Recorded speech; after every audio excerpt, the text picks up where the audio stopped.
Wait, is it on? We're going? It's Minecraft, right? Yeah, that's Minecraft. Hello, lovelies, and we're back after a very unexpected and unannounced hiatus. Sorry to not announce it. I didn't even know it was coming. But we're back. I'm back. I beat Nacentia this time. Her technical difficulties were lasting a little bit longer than mine. I was able to get things somewhat sorted. I say somewhat because, well, the keen-eyed, as I get blown up by a creeper, the keen-eyed would notice, well, one, the map, two, the surroundings. But still snow. Always snow. Never gonna get rid of the snow. But, yes, again, we have packed up this little mining hovel, which I have to give it credit. It travels well. It packs up and travels very well. But we packed up and moved. I decided, well, it wasn't really a decision thing. I was starting to have frame rate issues on the Ghostly Gaming server. Nobody else had the issues. I couldn't figure out what it was, and I wasn't about to dissect Java to figure out what was up. So I hopped us to a new server, got us built up. Hopefully I can have it, well, not a mining shack when Nacentia gets here. But I'm hoping I'll have her next time. If not, I'll continue a song and dance and hopefully be entertaining. I'm sorry, I have issues with the snow. It's not really issues so much as I can watch it, even though I watch it all the time, and I'm very sick of it. Yes, it's snowing today. What are seasons? Seasons change? They cycle? No, not really. Anyway, I tried to pack up as much as I could and bring it with. Seems to be just as snowy, just as wet. But mercifully, a little bit closer, we do have a little bit of green. And I think over there is where it seems most appealing to do a house. Hi, pig. Hi, cow. It's like all the cows I lost. They came back to me. Or they came over here, too. Whichever one. Oh, yay, it's gonna be rain. Hi, pig.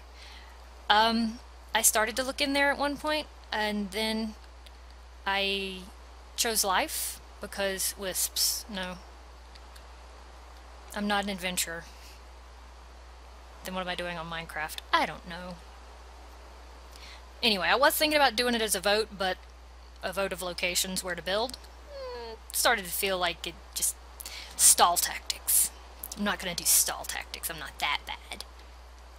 So, I'm thinking over here seems like a good place. It's nice and flat. Not that I'm gonna build a big expansive something. It's just a matter of picking a spot. And nerd pulling up for a good vantage. Everybody loves a good nerd pull. I'm thinking over there would be best, kind of away from the wisps, because, well, I choose life. Life is very important. So, taking a note from Der on how he builds. If you haven't seen DerTebbers doing his building, he has a Let's Build series of a castle, and currently he's working on a cathedral. Go look at them. It's linked on my channel. I'll probably link it in the comments too, just because he inspires me and I can never think of anything to build. Not as grand as he does. Anyway, in a bit of an homage to him, let's do that. Because I'm stubborn and doing it on survival, a well-lit area and a little workshop always helps. And let's get some music for the high speed. That makes it flow so much better. Still doing it in basalt for Nacentia and her desire for blast resistance. I'm sure this shape is familiar. I'm going to try again to build the same house. The style I opted for was very Italian inspired, kind of reminiscent of the villas. Granted, most of them are brick. They're not really heavy black brick, but I'm sure that it will not be a monolith by the time I'm done.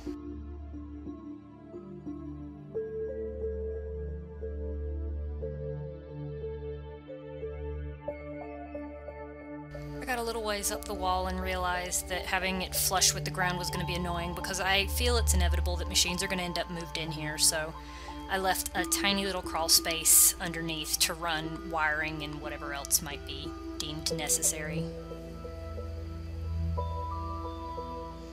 Being that I had a glut, the floors are going to be great wood logs.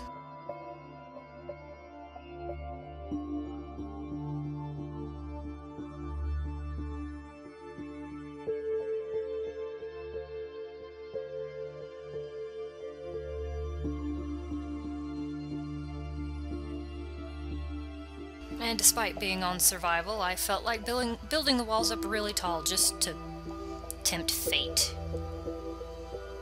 In which I hurt myself. As if on cue.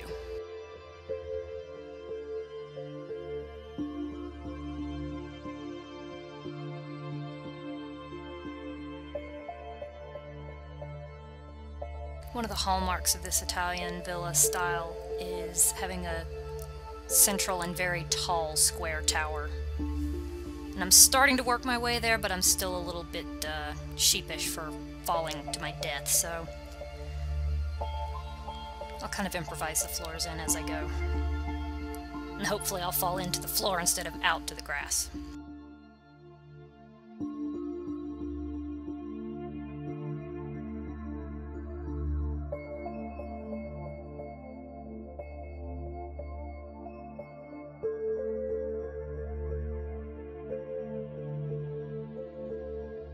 Continuing to build up the walls, I decided this one, 2 or 3 floors is usually the normal for this style. I opted for a 2-story house and a 3-story tower. Mainly because I wasn't completely unlimited in basalt, but also because I really don't know what I would put in all that space.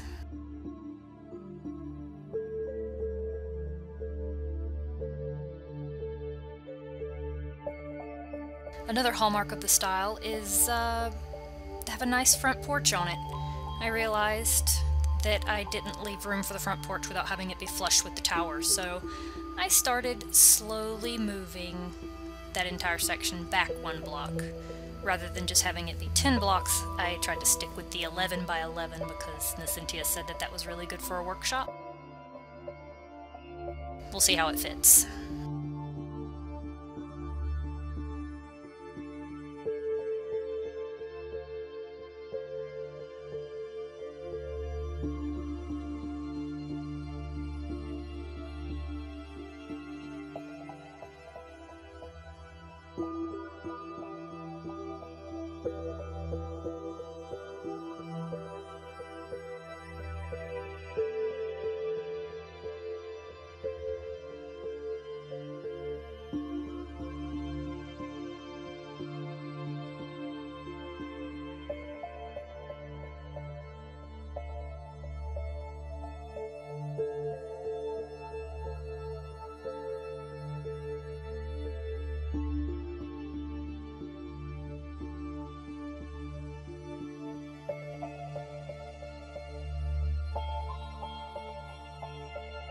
I dislike moving walls. Maybe I should plan better next time.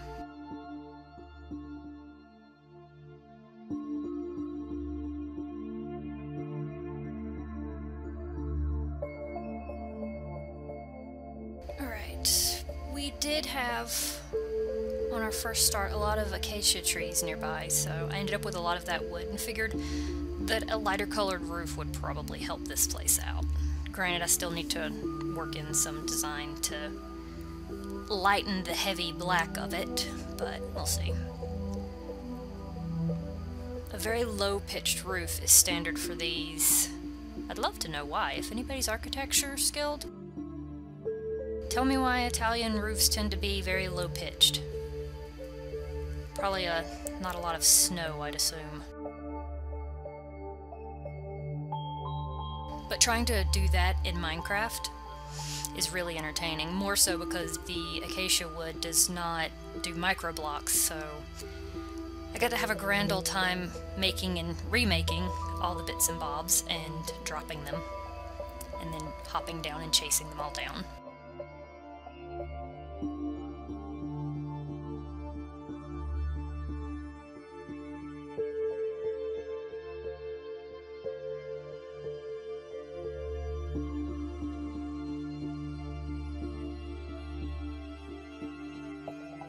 And as you can see, I managed to fall down a lot.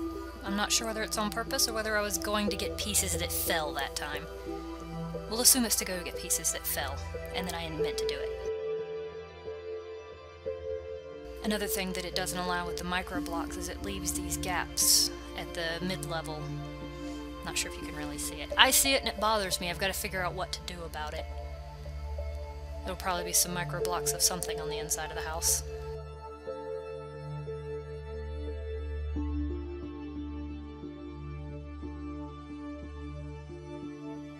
So I gabled the right of it, left it kind of a mansard, I might be pronouncing that wrong, and then I was going to do a steeper gable on the left side, which made for a very interesting compound roof to try to come together at all different angles, which became an experiment of working and reworking and figuring out which stair slab angle, any of the above, I felt like dealing with.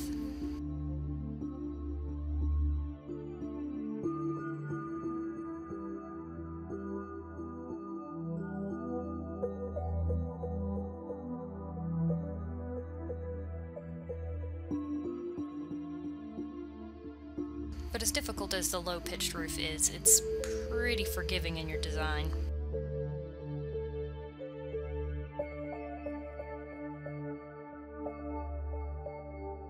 Mercifully, with the square tower, the low-pitched roof on it was so much easier.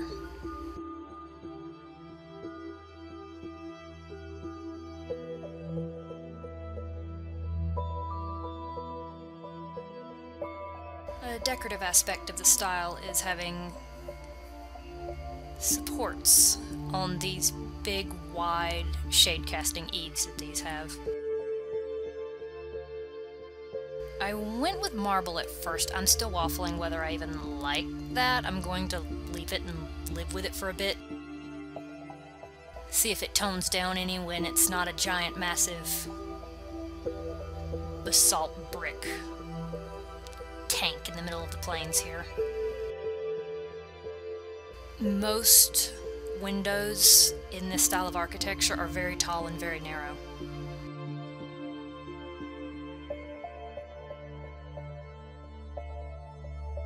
I was able to work micro blocks in somewhere because, you know, I have to. And framing in the windows does lighten it up, especially with giant windows.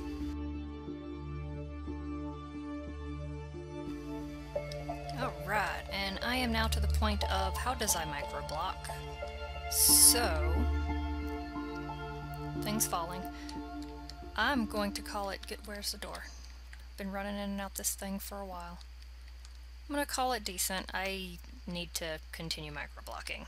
But that will be on the to-do list. As it is now, I'm going to head back. I'm going to swing wide because wisps. And when we're back again, hopefully I'll have Nacentia. And either way, I'm probably going to be working some on the, some more on the house, rather. You saw how sparse it was inside and how completely unfinished the outside was. But it's a work in progress. Until next time, y'all take it easy.